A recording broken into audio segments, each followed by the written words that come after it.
তাকওয়া মানে হচ্ছে একটি কাঁটা জরাজীর্ণ, একটি কাঁটা সংকুল পথ, সরু একটা পথ দিয়ে একটা মানুষ যখন সরু পথ দিয়ে যায়, যদি চতুর্দিকে যদি কাঁটা থাকে তাহলে মানুষটা যেরকম একেবারে আঁটো সাঁটো হয়ে খুব সতর্কতার সহিত রাস্তাটা পার হয়, ঠিক তেমনি ভাবে তাকওয়া হচ্ছে এমন একটা জীবন, এমন জিনিসকে তাকওয়া বলা হয়। বান্দা তার দুনিয়াতে জীবন কাটাবার সময় তার সামনে নানান ফাসাদ আসবে, সত্য মিথ্যার পরীক্ষা আসবে, এই সব কিছুকে উপেক্ষা করে আল্লাহর সন্তুষ্টির জন্য যে ব্যক্তি আল্লাহর পথে এগিয়ে চলে তাকেই বলা হয় মুত্তাকি। তাকে কি বলা হয়? মুত্তাকি। আরেকজন ব্যক্তি আল্লাহর কাছে সম্মানিত না অসম্মানিত সেটা কিভাবে বুঝবেন? আল্লাহ পাক বলছেন, ইন্না আকরামাকুম ইনদাল্লাহি আতকাকুম, the most honorable and beloved person in the sight of Almighty Allah is who has taqwa. সবচেয়ে বেশি সম্মানিত এবং সবচেয়ে বেশি ভালোবাসার পাত্র আল্লাহর কাছে সেই ব্যক্তি যার কলিজা ভর্তি তাকওয়া আছে। জোরে কোন কি আছে? তাকওয়া মানে হচ্ছে always God fearing person who always believes that Allah subhanahu wa ta'ala observes me wherever we are. আল্লাহ পাক বলছেন ওয়া হুয়া মাআকুম আইনামা কুনতুম, আল্লাহ সুবহানাহু ওয়া তাআলা is with you wherever you are. বান্দা তুমি যেখানে আছো সেখানে আল্লাহ পাক তোমাকে দেখেন, তোমার সাথে আছেন। যত কাজ কর্ম আমরা করি না কেন সর্বত্রই যদি আমরা বিশ্বাস করি যে আল্লাহ রাব্বুল আলামিন আমাকে দেখছেন, যে ব্যক্তি খাদ্যের মধ্যে ভেজাল দেয়, যিনি ওজনে কম দেয়, সে ব্যক্তি যদি বিশ্বাস করে রব্বুল আলামিন আর শাজিমের উপর থেকে আমাকে দেখছেন, তাহলে কি সেই ব্যক্তি খাদ্যে ভেজাল দিতে পারে?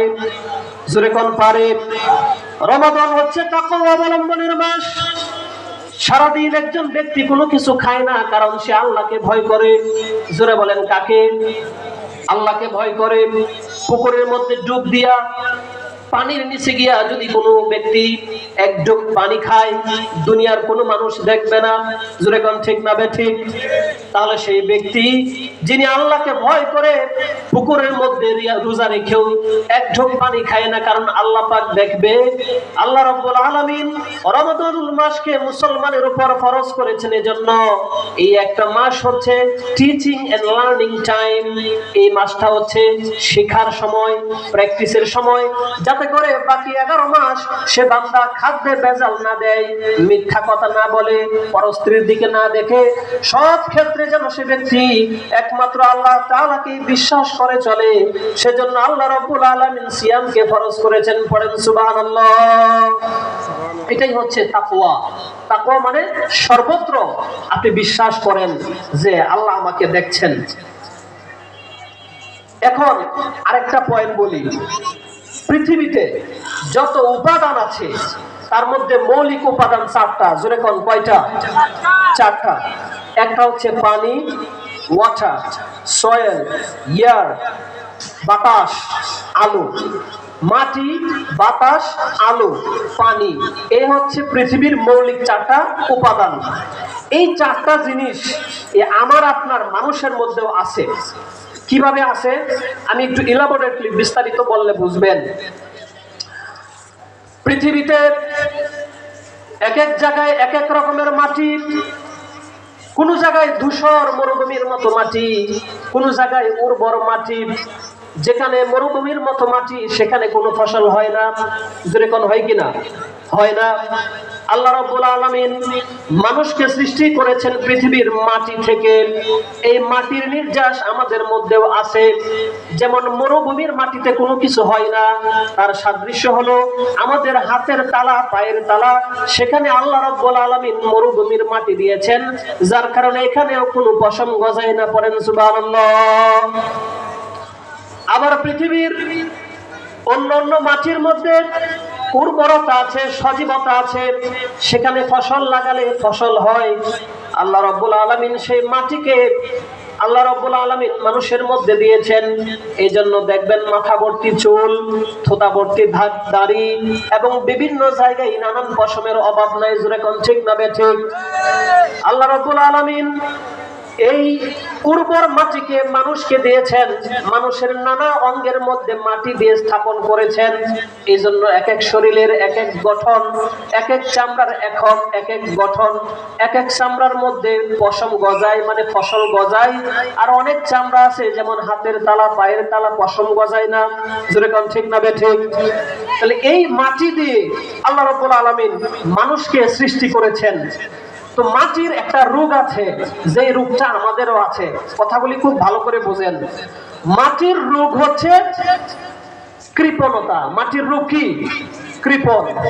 আপনি বলবেন যে মাটির আবার কৃপণতা রোগ, এটা আবার কেমনে? ভালো করে বুঝেন। দেখবেন মাটির মধ্যে যদি আপনি একটা ফলের বিচি ফালায় দেন, মাটি এটাকে আস্তে আস্তে মাটির নিচে নিয়ে যায়। জোরে কোন ঠিক না বেঠিক? মাটি কোনোদিন গাছের বিচিকে আকাশে উড়াল দেয় যেমন দেখা গেছে নাকি? না। মাটির একটা খাসলত হচ্ছে, তার মধ্যে আপনি যা কিছু ফালাবেন, পলিথিন হোক, গাছের পাতা হোক, কোনো ফলের বিচি হোক, সবকিছু সে কুক্ষিগত করে নেয়, হজম করে নিতে চায়। তার মধ্যে সেই টেন্ডেন্সি আল্লাহ রাব্বুল আলামিন দিয়েছেন। এখন মানুষের মধ্যেও আল্লাহ তাআলা সেই কৃপণতা দিয়েছেন, যেহেতু মানুষকে আল্লাহ তাআলা মাটি থেকে সৃষ্টি করেছেন। তাহলে এই কৃপণতা মানুষের মধ্য থেকে দূর হবে কিভাবে? মানুষের একটা স্বভাব হলো সে কৃপণ হয়, ব্যয় করতে চায় না। এজন্য আল্লাহ রাব্বুল আলামিন যাকাতকে, বান্দাদের উপরে যাকাতকে ফরজ করেছেন। যাকাত মানেই হচ্ছে বৃদ্ধি পাওয়া। যাকাত মানে কি? বৃদ্ধি পাওয়া। আপনারা মনে করেন 10 পকেট থেকে 500 টাকার কসকসা নোটটা বের করে যদি যাকাত দিয়ে দিই, দান করে দেই, আমাদের মনে হবে যে এটা কমে যাচ্ছে। অথচ আল্লাহ পাক বলছেন যাকাত মানে বৃদ্ধি পাওয়া। জোরে কোন কি পাওয়া? তাহলে আপনার কথা ঠিক না আল্লাহর কথা ঠিক? জোরে কোন কার কথা ঠিক? অবশ্যই আমার রব যা বলেছেন তাই ঠিক। যাকাতের ব্যাপারটা হচ্ছে এরকম, একটি কূপ থেকে, কুয়া চিনেন তো? কূপ যার মধ্যে পানি থাকে। এই কূপ থেকে আপনি যত বেশি পানি উঠাবেন তত বেশি পানি জারি হবে। জোরে কোন ঠিক না বেঠিক? কূপ থেকে যদি পানি না ওঠানো হয়, তাহলে কূপের মধ্যে পানি জাম হয়ে যায়, পচে যায়, নষ্ট হয়ে যায়। যাকাতের সাদৃশ্য হলো ওই কূপের মতো। কূপ থেকে আপনি যত বেশি পানি উঠাবেন, সেই পানির মধ্যে আল্লাহ রাব্বুল আলামিন প্রবাহমান একটা স্রোত দিয়ে দিবেন। ঠিক তেমনি ভাবে বান্দা যখন একটি বছর পার হওয়ার পরে তার সম্পদের নিষ্পে পরিমাণ সম্পদ হওয়ার পরে যাকাত দিবে, আল্লাহ রাব্বুল আলামিন তার সম্পদকে দ্বিগুণ পরিমাণ বাড়ায়া দিবেন। পড়েন সুবহানাল্লাহ। তাহলে মাটির যে একটা রূপ কৃপণতা, যে মাটি দিয়ে আল্লাহ আমাদের সৃষ্টি করেছেন, সেই কৃপণতা দূর করার জন্য আল্লাহ আমাদের উপর যাকাত ফরজ করেছেন। জোরে বলেন কি ফরজ করেছেন? যাকাত। আবার পৃথিবীতে পানি আছে, যেই পানি মানুষের শরীরের মধ্যেও আছে। মানুষের শরীরের মধ্যে নানান প্রকারের পানি আছে। আছে কিনা কোন? দুনিয়াতে ডোবার পানি নষ্ট পানি, তেমনি মানুষের প্রস্রাবের পানিও নষ্ট পানি। জোরে কোন ঠিক না বেঠিক? আবার মনে করেন টিউবওয়েলের পানি, অথবা জিহ্বার নিচ থেকে যে খাবার দেখার পরে যে পানি নির্গত হয়, সেটা মিষ্টি পানি। তো টিউবওয়েলের পানি যেটা মিষ্টি পানি, মানুষের জিহ্বার নিচ থেকেও মিষ্টি পানি বের হয়। আবার মনে করেন মেঘ থেকে যে পানিটা পড়ে, সেটাও মিষ্টি পানি।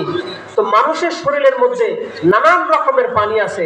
সমুদ্রের পানি লবণাক্ত পানি, মানুষ যখন কান্না করে সেই পানিটাও লবণাক্ত। জোরে কোন ঠিক না বেঠিক? মানুষ যখন ঘামে কাজ করার কারণে, তখন মানুষের শরীর থেকে সেই ঘামাক্ত লবণাক্ত পানি বের হয়, যেমনটা সমুদ্রের পানিটাও ঘামযুক্ত, মানে লবণাক্ত। তো এই যে পানি, দুনিয়াতে যেরকম পানি আছে নানান প্রকারের, আল্লাহ রাব্বুল আলামিন মানুষের শরীরের মধ্যেও নানান প্রকারের পানি দিয়েছেন। এখন পানির একটা কমন রোগ আছে, সেই রোগটার নাম হচ্ছে লোভ। রোগটার নাম কি? লোভ। আপনারা বলবেন পানির আবার লোভ রোগ হয় কিভাবে? দেখবেন আপনি যদি এখানে এক গ্লাস পানি